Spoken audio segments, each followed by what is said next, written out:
Erasmo, para mim, é um tema muito caro. Eu gosto muito, mas é um tema que eu tenho trabalhado pouquíssimo ultimamente, já que eu tenho transferido o meu tema de pesquisa agora para republicanismo. Então, ele me fez esse convite para falar sobre o ensaio sobre o livre-arbítrio do Erasmo, que é uma obra de 1524, e é dela que eu vou falar aqui um pouco, né, assim, sobre desculpa, e principalmente desse conflito entre Erasmo e Lutero na retomada das questões céticas. Então, realmente, essa é uma tentativa de buscar esse pré-ceticismo que Erasmo desenvolve, principalmente seguindo aí os passos ainda do Popkin, do Richard Popkin, nessas questões. Então, inicialmente, eu falo sobre o ensaio e proponho essa leitura um pouco mais, uma pesquisa um pouco mais profunda nessa primeira parte do texto. Erasmo divide o texto em 4 partes. Como é uma comunicação e a gente não tem aqui 2 horas para falar só sobre Erasmo, eu resolvi me fixar só na primeira parte e depois, né, assim, com as publicações e com outras comunicações, ter mais tempo para trabalhar essas outras 3 partes do texto. Então, eu começo o texto lendo algumas partes para a gente poder conversar depois, e eu vou lendo e comentando para não perder muito o fio da meada, já que é uma discussão extremamente teológica e difícil de se levar sem a gente se perder muito. Então, essa é uma tentativa, é a primeira tentativa, na verdade, a minha, né, de trabalhar com esse texto, só que é um texto bastante complexo, porque ele trata do livre-arbítrio, dessa defesa. O Erasmo é muito avesso a essas questões, ao tratamento mais profundo dessas questões teológicas, principalmente porque ele não queria, inicialmente, um embate mais direto com Lutero. Então, é sobre isso que eu vou falar nessa primeira parte aqui do texto, sobre essa troca de correspondências, sobre que tipo de abordagem cada um queria seguir e qual seria aí o grande problema que Erasmo teria que responder a Lutero. Bom, inicialmente, o humanista Erasmo e o teólogo Martinho Lutero trocaram algumas correspondências sobre a necessidade de uma reforma religiosa na Europa. Ambos estiveram em Roma e se horrorizaram, seja com o desconhecimento dos padres e clérigos dos textos bíblicos, seja com a manutenção de inúmeras práticas supersticiosas da Igreja, tais como as indulgências, as peregrinações, os rituais ministrados de maneira equivocada e mágica, principalmente segundo Erasmo na Elogia da Loucura, e a distância dessa religião do verdadeiro cristianismo interior, que para Erasmo deveria estar condicionada à imitação da vida e das atitudes dos santos, da Virgem e do Cristo, que para ele é o que ele chama de a imitação cristã, imitatio Christi, que é muito bem definida numa das primeiras obras do Erasmo, que é justamente o Enchiridion, que é uma obra publicada em 1503, mas escrita ainda na juventude dele. Deste modo, algumas críticas comuns à forma das instituições cristãs terminou por aproximar esses 2 teólogos. Em 1518, Erasmo escreveu ao reitor da faculdade de Erfurt, onde Lutero havia estudado, enfatizando que ele tem dito coisas extremamente boas e sérias sobre a religião. No ano seguinte, eles já começam a se corresponder. Não que essas correspondências sejam correspondências muito amistosas, já que tem vários pontos de conexão, né, assim, principalmente nessa primeira fase da reforma, que começa, a gente pode colocar em 1515, mas tem vários elementos, né, assim, principalmente nas questões teológicas, de distância, uma distância grandiosa entre Erasmo e Lutero. Então, o teor das correspondências é um teor sempre muito, muito incisivo, principalmente já aí com a questão do livre-arbítrio começando a aparecer. Bom, contudo, tal proximidade provocou a suspeita de que Erasmo estivesse realmente apoiando o movimento luterano, sobretudo quando em seu A Igreja no Cativeiro da Babilônia, que é uma obra de 1520, Lutero nega, como analisa muito bem Richard Popkin, a regra da fé da Igreja, apresentando um critério de conhecimento religioso totalmente diferente. Para Lutero, as opiniões dos tomistas, mesmo que aprovadas pelo Papa e pelos concílios, continuam sendo apenas opiniões e não se tornam artigos de fé, mesmo que um anjo dos céus dissesse o contrário. Essa é uma citação do próprio Lutero. Assim, ao não confiar na autoridade sem sustentação dos papas e dos concílios, que erraram e se contradisseram tantas vezes ao longo da história da Igreja, esse é um dos principais argumentos de Lutero, E ele vai dizer, bom, por que a gente confia nesses concílios que tantas vezes se contradisseram e por que a gente continua respeitando justamente esses mesmos dogmas que, em vários momentos da história, já mudaram de lado, né? Então, Lutero afirma que aquilo que a consciência é compelida a aceitar ao ler as Escrituras, essa sim seria a verdade, e a verdade que ele segue nesse momento.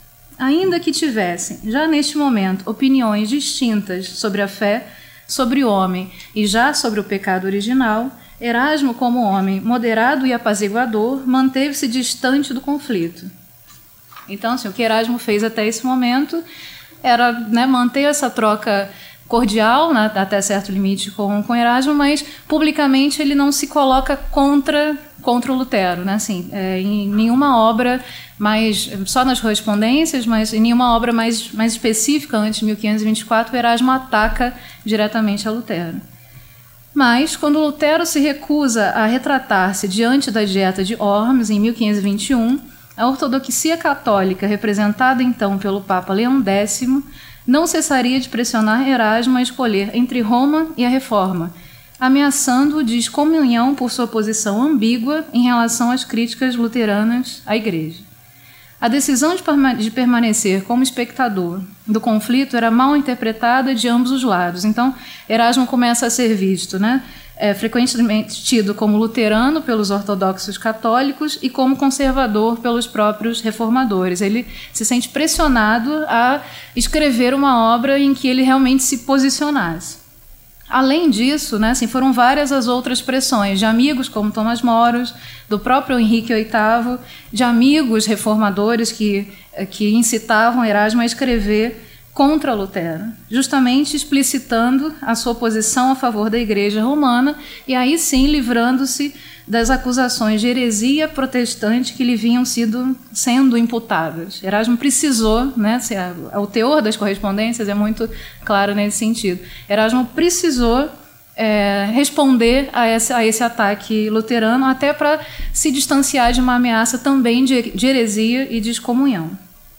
Então, Erasmo escreve opta como tema o livre-arbítrio no seu ensaio de 1524, numa tentativa de solucionar o problema do critério posto já pela Reforma. Quando Lutero tomou conhecimento de que esta obra estava sendo escrita, mandou-lhe uma carta em 15 de abril de 1524, pedindo que Erasmo continuasse sendo neutro no conflito e não escrevesse contra ele. Com seu prestígio como humanista, teólogo e defensor das belas letras firmado já, sobretudo a partir da publicação da edição comentada do Novo Testamento, de 1516, Erasmo se tornaria instantaneamente um dos grandes opositores a ser silenciado por ele. E principalmente nessa obra, né, assim, a tradução que o Erasmo faz do Novo Testamento é uma tradução muito importante nesse momento, é uma obra extremamente divulgada, já em 1516, e aí sim, né, assim, esse seria... O Erasmo aqui ele se coloca contra a tradição católica inicial, né? Assim, ele se coloca contra os primeiros tradutores. Então isso para o Erasmo já seria uma abertura bastante, isso para o Lutero, na verdade, quando ele olha, quando ele vê, percebe essa obra, já seria assim, bom, ele está rompendo realmente com essa tradição católica até para escrever uma obra com um outro tipo de interpretação. E para o Erasmo, o sentido é uma interpretação extremamente alegórica desse texto bíblico. Ele defende isso em várias obras, né, no Antibárbaros, em vários momentos o Erasmo repete esse mesmo argumento de que a Bíblia precisa, sim, de uma interpretação alegórica e de uma interpretação que consiga ler as metáforas de uma maneira um pouco mais aberta. Mas não podemos dizer, entretanto, que esta tenha sido a primeira vez que Erasmo tenha declarado sua falta de simpatia pelas discussões de teologia racional, porque realmente em vários momentos ele já tinha dito isso, ou tenha se manifestado contra as pretensões de uma verdade única em matéria religiosa. Essa é uma tópica que Erasmo também repete inúmeras vezes. Eu não vou citar todas, mas eu cito apenas algumas aqui. Algumas obras em que ele manifesta sua descrença na impossibilidade da razão humana alcançar os desígnios divinos. Esse é um dos pontos principais que vai se repetir aqui no ensaio sobre o livre-arbítrio, tais como as paráfrases ao Evangelho de São João, que é de 1523, alguns de seus colóquios, e aí eu cito aqui um adágio sileno de Alcebiades, que ele, nesse mesmo adágio ele vai dizer: Deus não pode ser nem compreendido nem pensado, mesmo que ele seja a fonte de tudo o que é. Ou ainda, a respeito das coisas divinas, o discurso humano apenas pode balbuciar, sem poder compreender na totalidade a sua linguagem absoluta. Há aqui uma inadequação total entre a realidade divina e as palavras humanas que querem dela se aproximar. Assim, diante da falibilidade da razão, que o Erasmo vai apontar, da razão humana, né, como critério de leitura desse texto, como poderíamos aceitar, essa é uma pergunta que Erasmo faz no início do texto, aceitar o critério da regra de fé individual aventado por Lutero? Essa é a pergunta inicial que move esse ensaio. Como é que a gente opta, como é que a gente faz essa escolha entre uma regra da fé que é individual, sem aceitar toda uma tradição milenar, né? A gente está falando aqui dos gregos, dos latinos, de vários santos, de vários padres da igreja que defenderam o livre-arbítrio como postulação fundamental dentro da Igreja Católica. E o que o Lutero está sugerindo é que, bom, se eu tenho a regra da fé, eu posso sim dizer que a minha condição, né, de homem agraciado pode me fazer ler esses textos de outra forma. E aí sim postulando aí, né, o servo-arbítrio, que é principalmente esse é o grande problema aí inicial desses dois autores, desses dois teólogos. Muito embora esses princípios tenham sido mobilizados pelo humanista em várias das suas obras, é justamente no ensaio sobre o livre-arbítrio onde ele manifesta de maneira mais explícita sua adesão ao ceticismo, utilizando-se desses argumentos para defender a tradição da ousadia e das precipitações da crítica luterana.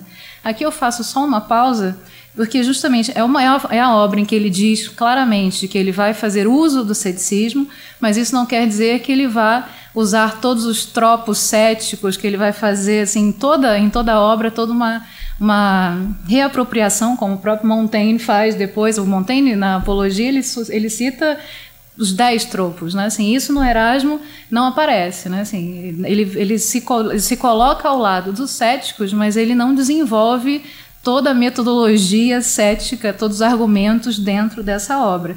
Mas ainda assim, é justamente nessa em que ele realmente diz mais claramente, bom, aqui nós precisamos levantar o ceticismo como um instrumento para a gente poder resolver esse problema da regra de fé já colocado por Lutero.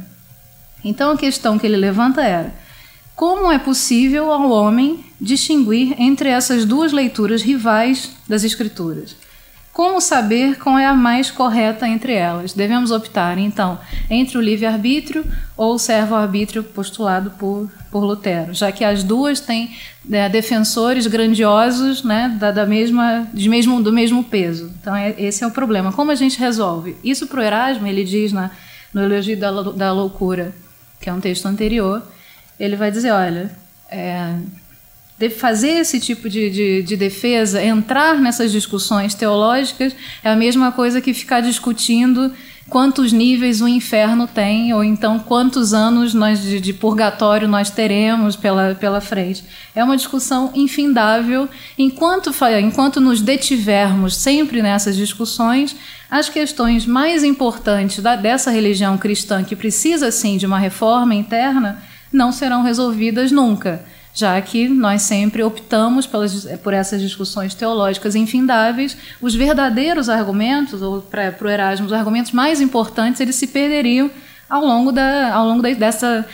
dessas polêmicas todas. Então, ele sempre se recusa a entrar. Foi por isso que eu fiz essa primeira parte do texto, dizendo ele só escreveu esse ensaio porque ele foi realmente muito pressionado a escrevê-lo, principalmente com uma possível condenação de heresia e com o Papa Leão X realmente fazendo uma pressão um pouco mais forte para que ele realmente escrevesse. Afirmava, então, que em vez de passar toda a eternidade na busca pela resolução dessas infindáveis questões teológicas, Erasmo preferiria fazer como céticos e suspender o juízo, inclusive no que dizia respeito à iluminação espiritual de Lutero, pela qual o reformador julgava ter encontrado o sentido genuíno da mensagem divina e pela qual promovia o rompimento com a Igreja. Para Lutero, o homem de fé sincera é capaz de distinguir os erros nas interpretações das Escrituras. Isso, qualquer homem, para o Lutero, qualquer homem que estivesse encontrado a graça, descoberto que a tem, como o próprio Lutero se descobre agraciado, poderia realmente escolher facilmente entre essas duas opções. E o Lutero diz ainda o seguinte: bom, um verdadeiro cristão não pode ser capaz de usar o ceticismo nesse caso. Então, eles já aproveitam o ensejo para dizer que Erasmo, você, Erasmo, é um herético, você não é um homem agraciado, justamente porque você está usando esse termo, usando do ceticismo para onde ele não deve entrar, né? Assim, o homem que possui a fé não tem dúvidas e sabe qual posição escolher. A verdade da religião se torna clara apenas aos eleitos, e Lutero é, obviamente, um deles, como eu disse agora. Já Erasmo preferiria suspender o juízo. E ele diz o seguinte, eu tiro o texto aqui do ensaio sobre o livre-arbítrio, ele vai dizer: eu tenho tão pouco prazer em dogmatizar que eu me colocarei ao lado dos céticos, toda vez que eu for autorizado pela autoridade inviolável da Santa Escritura e pelas decisões da Igreja, às quais eu submeto sempre voluntariamente o meu sentimento, ainda que eu compreenda ou não as razões do que ela ordena. E essa disposição de espírito me parece ser preferível à de outros, que obstinadamente ligados às suas opiniões, não se permitem dela se afastar no que quer que seja, deturpando violentamente todos os textos das Escrituras a serviço da tese que eles abraçam. Então, nesse primeiro fragmento, já tem várias partes aqui bastante importantes. Isso já está, antes da primeira parte, né, já está na introdução que o Erasmo faz, né, já na apresentação da obra. Então, ele já diz aqui, né, assim, que diante dessas questões que ele não quer dogmatizar, que ele não quer levar adiante essa discussão, ele prefere fazer como os céticos e suspender o juízo. Ele prefere não se decidir qual é o melhor caminho aqui, já que temos, né, dos dois lados duas posições muito fortes pró e contra esse livre-arbítrio. Mas, como ele foi incitado a fazer isso, até porque para ele a religião cristã, né, assim, a Igreja Católica corria esse risco, né, pelas ameaças de interpretações singulares de um único homem que se dizia, né, ter a verdade, ter a graça e poderia realmente criar uma nova religião. E como criou, e teve uma expansão muito rápida nesse momento, já em inícios do século XVI, essa expansão luterana já foi muito abrupta. Então, Erasmo sabia dessa tensão, ele reconhecia que essa difusão poderia acontecer como realmente ocorreu. Ele em algumas correspondências, ele chega a dizer que a ferocidade dos reformistas poderia chegar a limites inalcançáveis, né? Assim, e realmente foi o que aconteceu com a reforma nesse momento. Então, para ele, frente à incapacidade humana de discernir com certeza o falso do verdadeiro, diante das passagens obscuras da Bíblia e das possibilidades, por vezes, contraditórias de interpretá-las, devia-se acatar as decisões da Igreja, que tradicionalmente se responsabilizava por essas questões, como ele sustenta no fragmento abaixo que eu cito. Encontra-se, com efeito, nas Sagradas Escrituras, alguns santuários onde Deus não quis que nós entrássemos. Se nós tentamos penetrá-los, somos cercados de trevas que se tornam mais espessas à medida em que avançamos. Assim, somos levados a reconhecer a insondável majestade da sabedoria divina e a falibilidade do espírito humano. Para Erasmo, se torna muito difícil discutir com Lutero, posto que ele reduz a parte da erudição para argumentar sempre sobre aquela da inspiração. Então, essa é uma questão que ele já coloca nessa introdução, apoiando-se constantemente, seja na sua própria revelação, seja na sua interpretação pessoal das Escrituras. Então, para Erasmo existe esse duplo problema e o avanço dessas questões poderia, sim, fazer ruir essa igreja católica de uma vez, né? Além disso, diz ele, convém lembrarmos que a tese do livre-arbítrio foi constantemente sustentada pela Igreja Católica, bem como por inúmeros textos gregos e latinos. E são tantos os autores que endossam essa tese que recolhê-las e analisá-las, diz ele, seria um trabalho muito longo, fastidioso e até mesmo inútil, devido às inúmeras diferenças entre eles.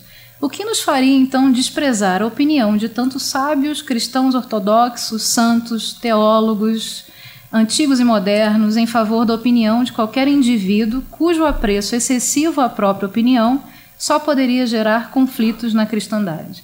Por que fazer isso? Essa é a pergunta que está logo na parte ali 1b, logo no início do texto.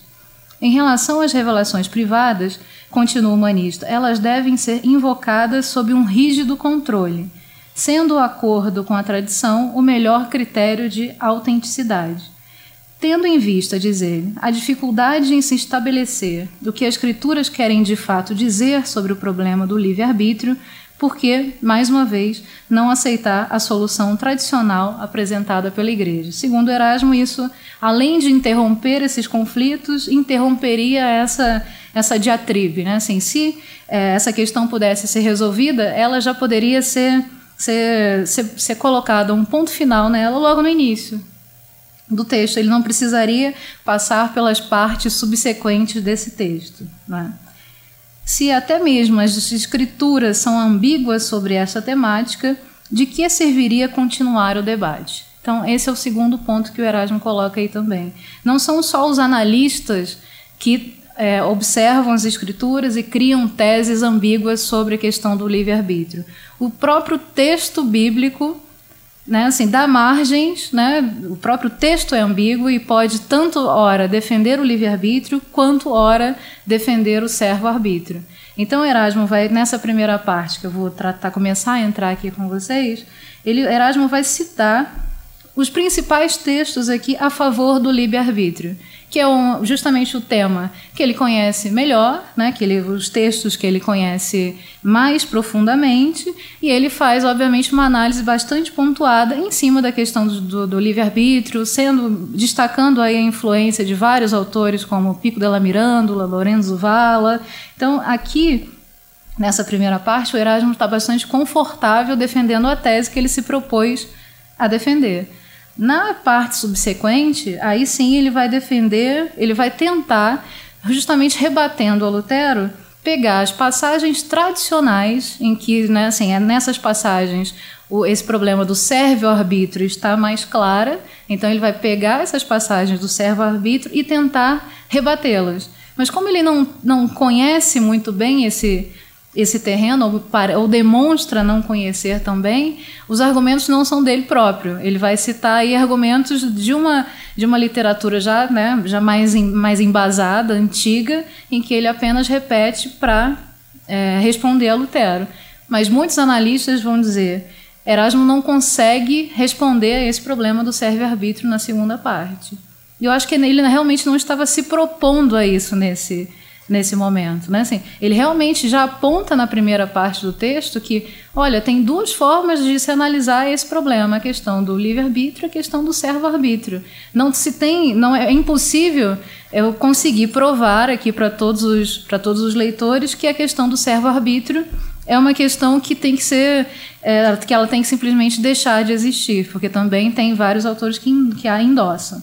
Então, até aí, esse é o ponto em que nós estamos. Eu não vou entrar nessa segunda parte, que é uma mais longa, onde o Erasmo, né, assim, tem mais problemas para conseguir resolver essa questão do servo-arbítrio, então eu fico mais aqui nesses textos que ele desenvolve a favor do livre-arbítrio.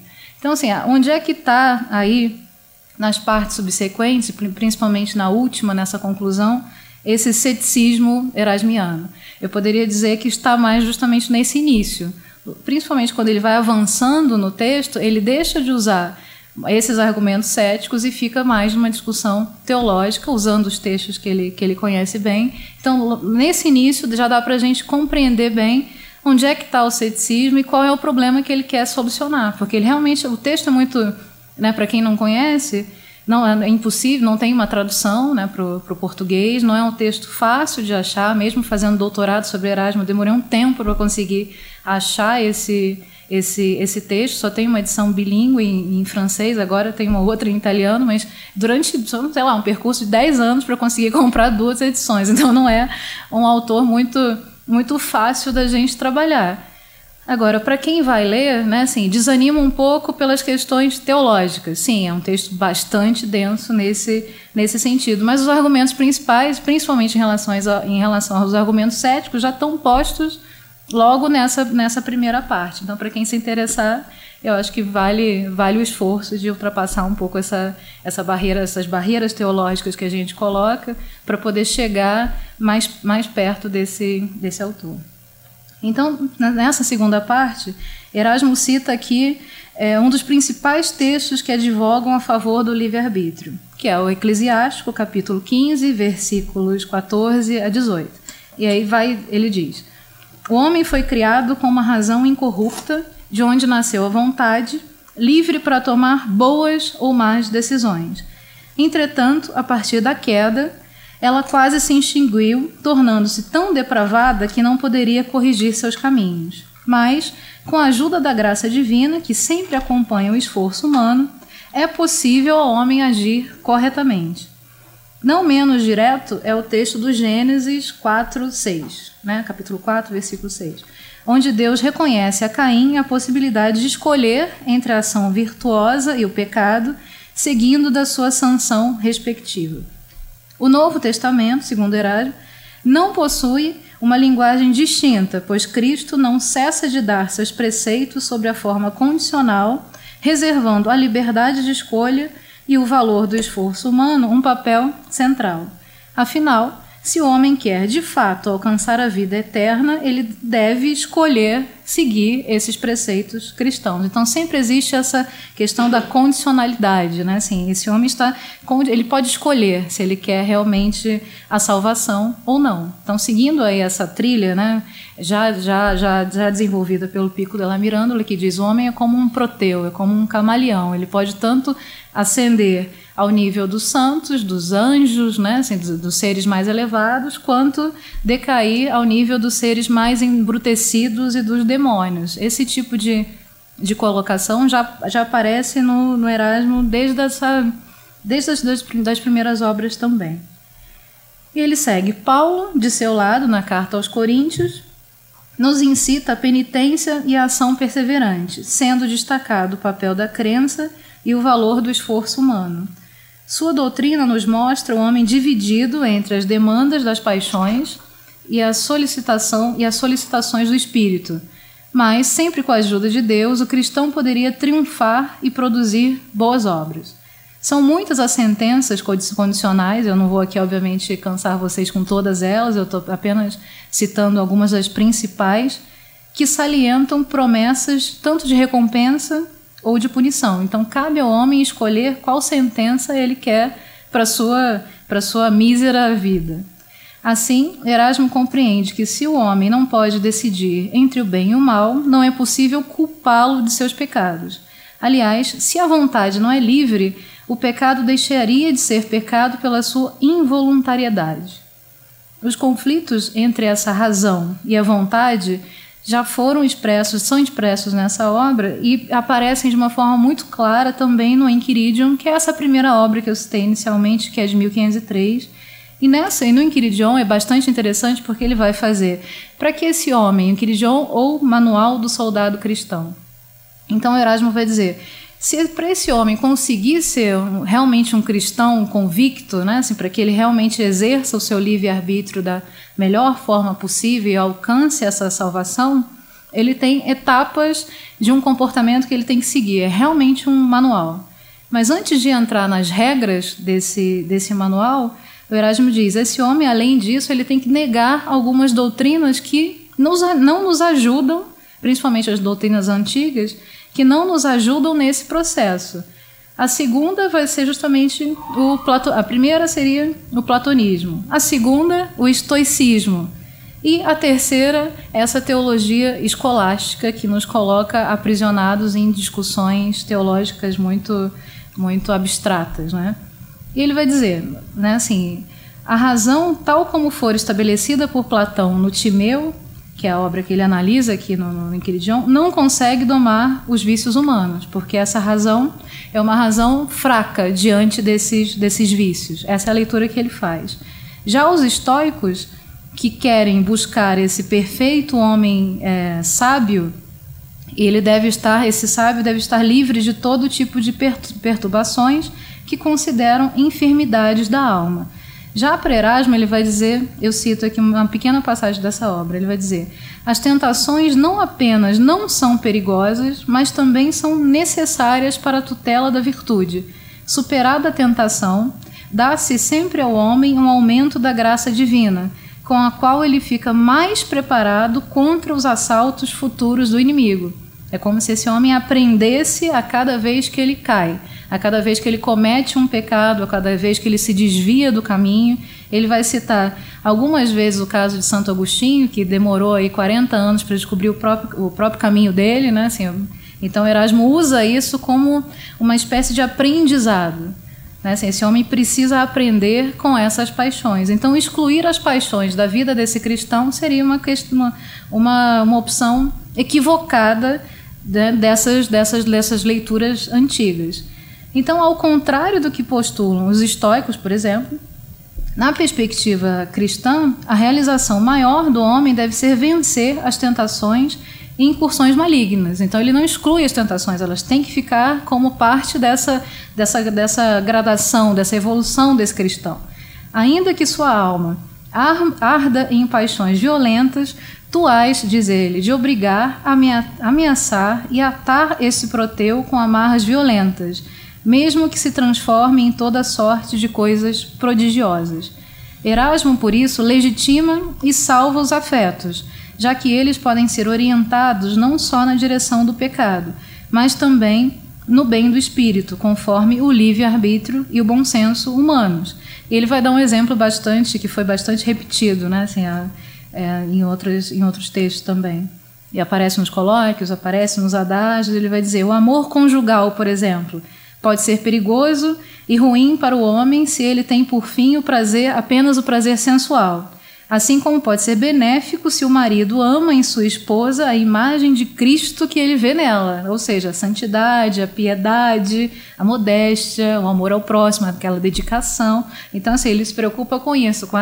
O que importa para o Erasmo é essa imitação desse cristianismo mais puro, desse cristianismo. Ele está pregando esse retorno a esse cristianismo original. E para isso, né, assim, quando ele propõe esse retorno, a função dessas paixões, elas são importantes nesse momento. Por isso que ele condena o estoicismo e vai ficar ao lado da doutrina epicurista, porque os epicuristas salvam esses afetos e são eles que são importantes aqui para que o homem escolha. E que realmente, ainda que ele erre, essas questões, ele pode errar e ainda assim se manter dentro do caminho da salvação. Então, por que eu estou falando isso aqui, comparando com o texto do ensaio sobre o livre-arbítrio? Porque é justamente por aí que Erasmo vai concluir essa obra. Já que tem argumentos, né, assim, tão fortes que a gente pode usar a favor do livre-arbítrio e a favor do servo-arbítrio, que ele, como eu disse antes, ele não consegue responder de uma forma mais clara, né? Assim, ele usa os argumentos, mas ele se perde em vários momentos, a gente se perde na leitura com ele. É difícil fechar esse percurso que o Erasmo faz.